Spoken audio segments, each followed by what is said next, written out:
Imagine, my friends, that we are sitting together by a warm, crackling fire. The sun has gone down, and the world is painted in shades of blue and black. Around us, the forest is quiet, and the only sound is the wind moving through the trees. We look up at the sky, and there she is, the moon. She is bright, silver, and familiar. She is the light that guides us through the dark night. Now imagine you are living thousands of years ago. You do not have electricity. You do not have a phone or a television. Your life follows the rhythm of the stars and the seasons.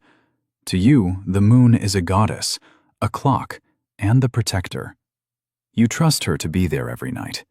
You know her face as well as you know the face of your own mother. But tonight, something is wrong.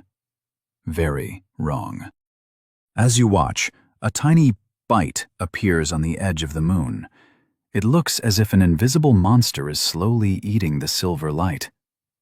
You rub your eyes, thinking it is just a cloud. But there are no clouds. The stars are still shining brightly. The bite grows bigger and bigger. The silver light begins to die. A strange, heavy silence falls over the village. The birds stop singing. Even the dogs stop barking. You feel a cold shiver run down your back. You look at your family, and you see the fear in their eyes. What did we do wrong?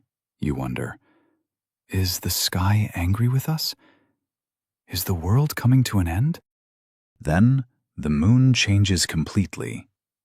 It does not disappear into total darkness. Instead, it turns a deep, scary red. It looks like blood. It looks like a giant, glowing eye watching you from the deep shadows of space. This is the blood moon, and to your ancestors, it was the ultimate omen of disaster. For ancient humans, this was not a scientific event.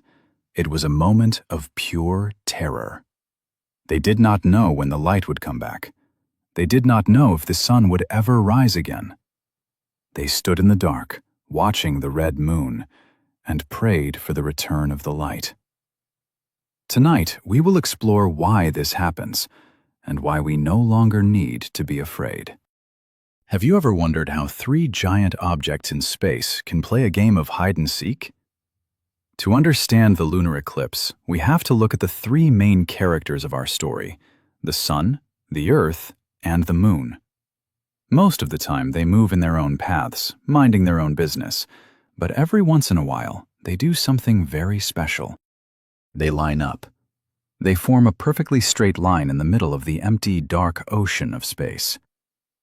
Scientists have a big, fancy word for this: syzygy.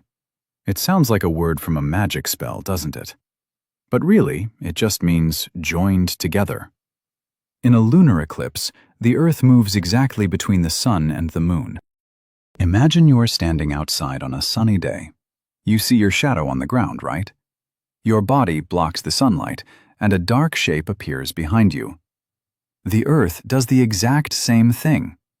As the Earth travels around the sun, it carries a giant cone-shaped shadow behind it. This shadow is thousands of miles long. Most months, the moon travels slightly above or slightly below this shadow. It misses the dark spot completely. But during an eclipse, the moon's path takes it right into the middle of the Earth's shadow. Think of it like a car driving into a long, dark tunnel. For a few hours, the moon is hidden from the direct light of the sun. Imagine the scale of this event, my friends. The Earth is so big that its shadow can cover the entire moon. When this happens, we call it a total lunar eclipse. It is a rare meeting of three worlds. It is a moment when the clock of the universe hits a perfect beat. Why does it only happen a few times a year? Well, space is very big, and the moon's orbit is tilted, like a spinning plate that is a bit wobbly. If the plate weren't wobbly, we would have an eclipse every single month. But because of that tilt, we have to wait for the perfect moment when the alignment is just right. So, the next time you see a full moon, remember the giant shadow the Earth is casting. Most of the time, the moon is dancing around it, but sometimes she steps right into the dark, and the show begins. If the Earth is blocking the sun's light, why doesn't the moon just turn black? Why does it turn that beautiful, haunting red color? This is perhaps the most magical part of the whole story. To understand this, we have to talk about how light moves through the air. Think about the air around our planet, the atmosphere. It is like a thin, soft blanket made of gas and dust. When sunlight hits this blanket, it does something very interesting. It scatters. The blue light, which is short and fast, gets scattered everywhere. This is why the sky looks blue during the day. But the red light is different. Red light waves are long and strong. They can travel through the atmosphere without getting lost. When the Earth blocks the sun, some of the sunlight still manages to pass through the very edges of our atmosphere. As this light passes through our air, the air bends it. Imagine a glass of water. When you put a straw in the water, the straw looks bent, right? The Earth's atmosphere does the same thing to sunlight. It bends the red light toward the moon. So, even though the moon is in the Earth's shadow, it is still being hit by this bent red light. Here is the most romantic way to think about it. The red glow on the moon is the light from every sunrise and every sunset happening on Earth at that exact moment. Think about that for a second. Every orange morning in Africa, every pink evening in Paris, and every fiery sunset in the Pacific Ocean. All that light is being projected onto the face of the moon. If you were standing on the moon during an eclipse, you would look back at the Earth and see a dark circle.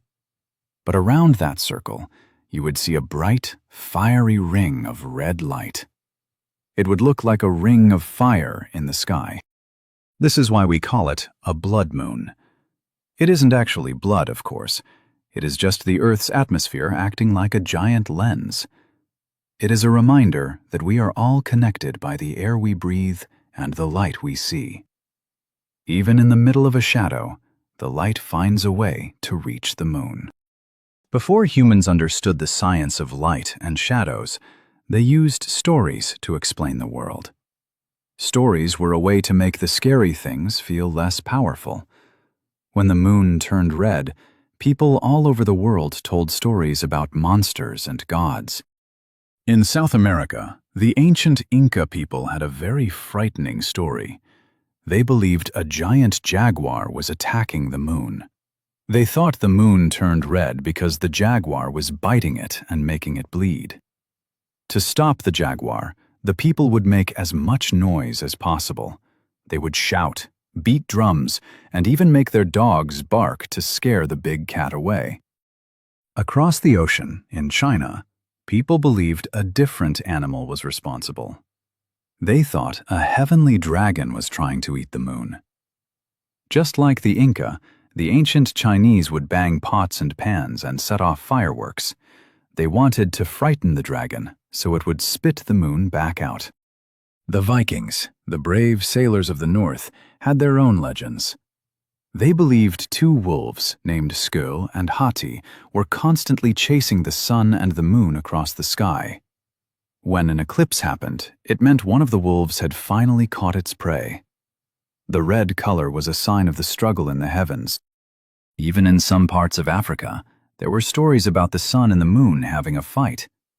The people believed that the only way to stop the eclipse was for the humans on Earth to stop fighting with each other. They used the eclipse as a time to make peace, to settle arguments, and to come together as a community. Is it not interesting how we all did the same thing? Whether it was a jaguar, a dragon, or a wolf, humans used their imagination to handle their fear. We wanted to feel like we could help. We wanted to feel like we had power over the darkness. These myths show us that even though we lived far apart, we all shared the same wonder and the same fear when we looked at the sky. We were all children of the same moon, trying to understand the mysteries of the universe through the power of a good story. Lunar eclipses are not just beautiful and scary. They are also like fingerprints left behind by time. For archaeologists and historians, an eclipse is a very useful tool. Why? Because the movements of the planets are very predictable. We can calculate exactly where the moon was thousands of years ago. Imagine a historian reading an old book from ancient Greece.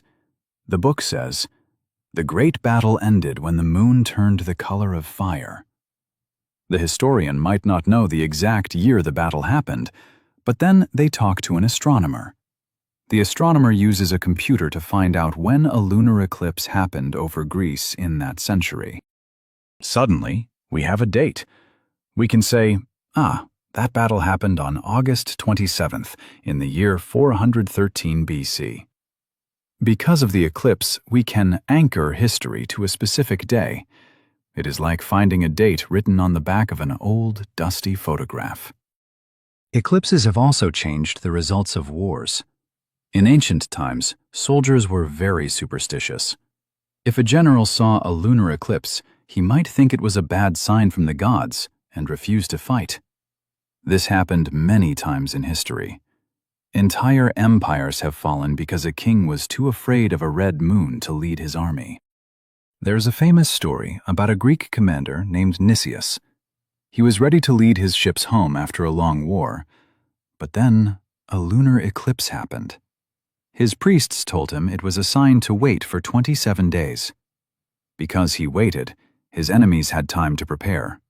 Nicias and his entire army were defeated. Think about that.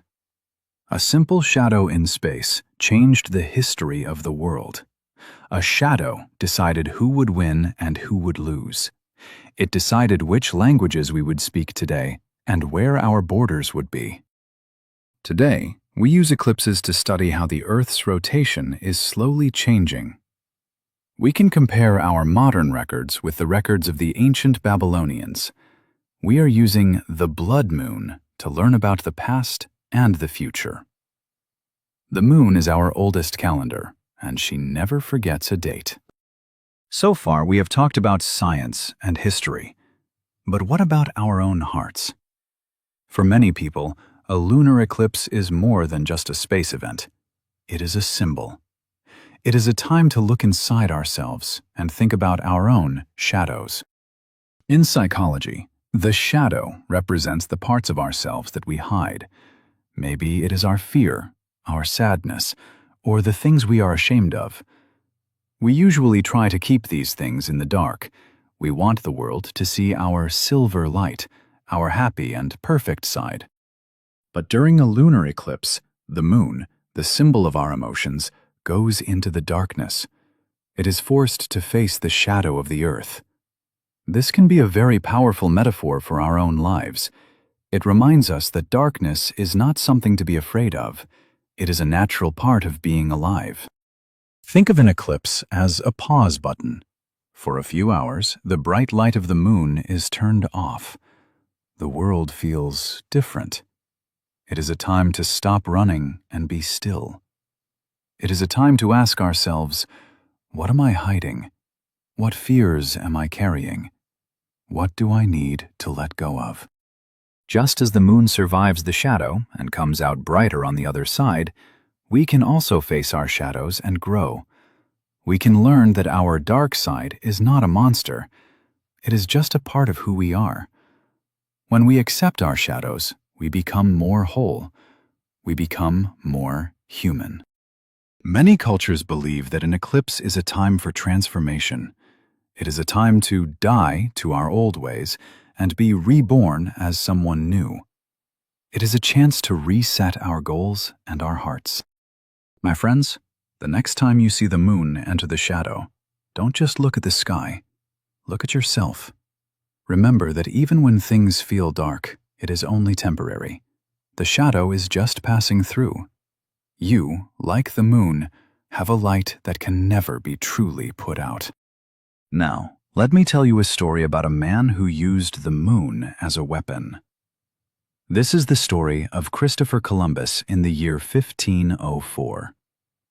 Columbus and his men were stuck on the island of Jamaica. Their ships were broken, and they were very hungry. At first, the indigenous people of Jamaica, the Arawaks, were kind. They gave Columbus food and water. But as months went by, the sailors became rude and mean. Eventually, the Arawaks stopped bringing food. Columbus and his crew were in big trouble. They were going to starve.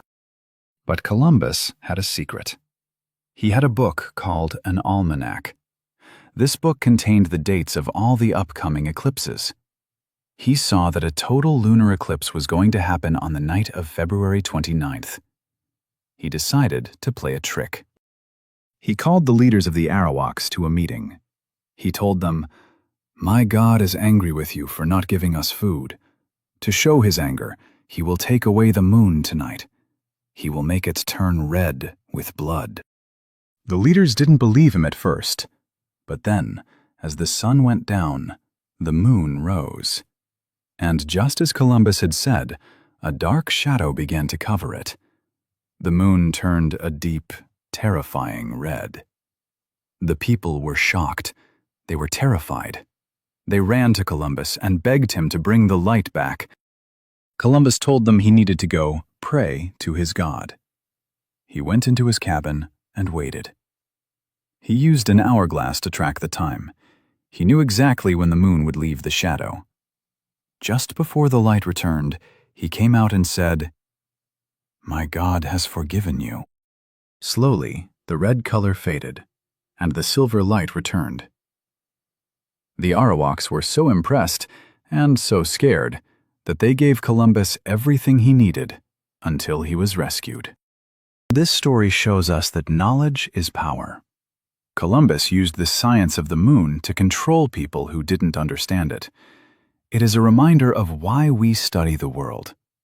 When we understand how things work, we don't have to live in fear of the shadows.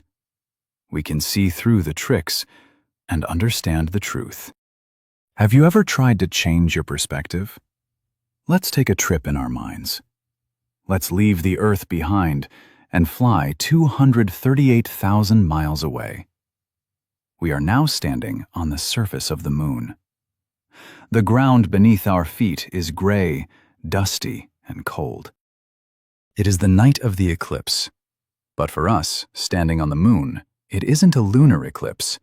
It is an Earth eclipse. We look up into the black sky.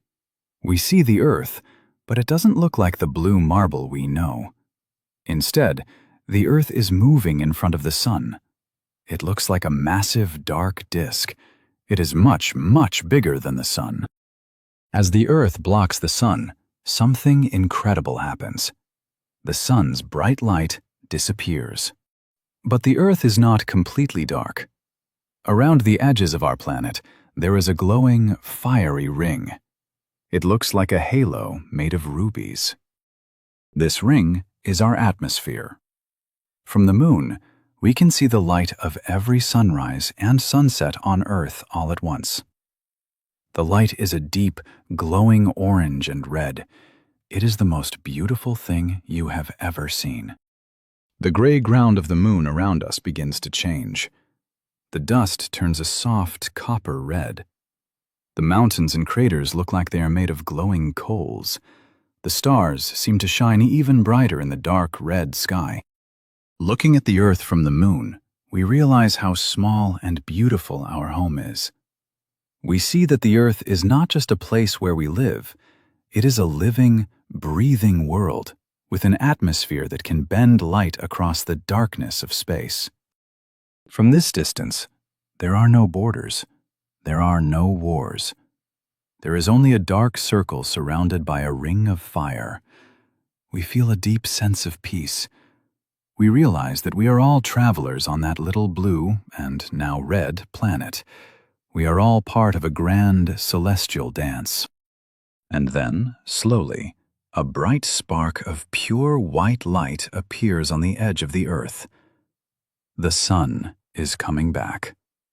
The Earth eclipse is ending. The red glow on the moon begins to fade, and the familiar gray returns. It is time for us to go home. We have come a long way tonight, my friends. We have traveled from the fearful camps of our ancestors to the distant surface of the moon. We have seen how a simple shadow can create monsters, change history, and teach us about ourselves. As we sit here by our fire, the most important thing to remember is that the eclipse is a cycle. A cycle is a circle that never ends. The moon goes into the dark, but she always comes out. The sun goes down, but it always rises. The winter comes, but the spring is never far behind. The lunar eclipse is a beautiful reminder of the interconnectedness of everything. The sun, the earth, and the moon are all tied together in a perfect, invisible web. They move in harmony. They follow the laws of the universe with perfect precision. Sometimes, in our own lives, we feel like we are in the middle of an eclipse. We feel like we are in the shadow. We feel like our light has turned red and scary. We might feel like we are being chased by wolves or bitten by jaguars. But the blood moon story teaches us hope. It tells us that the darkness is just a part of the journey. The shadow is not a wall. It is a tunnel. You are moving through it. You are not stuck. Wait for the light. It always returns. Just like the moon, you have the strength to survive the shadow. You have the power to face the darkness and emerge even more beautiful than before. The universe is vast and mysterious, yes, but it is also orderly and kind.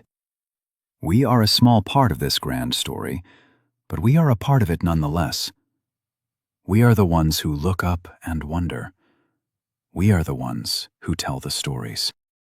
As the moon continues her dance in the sky, let us carry the lessons of the blood moon with us. Let us be curious, let us be brave, and let us always remember to look up at the stars.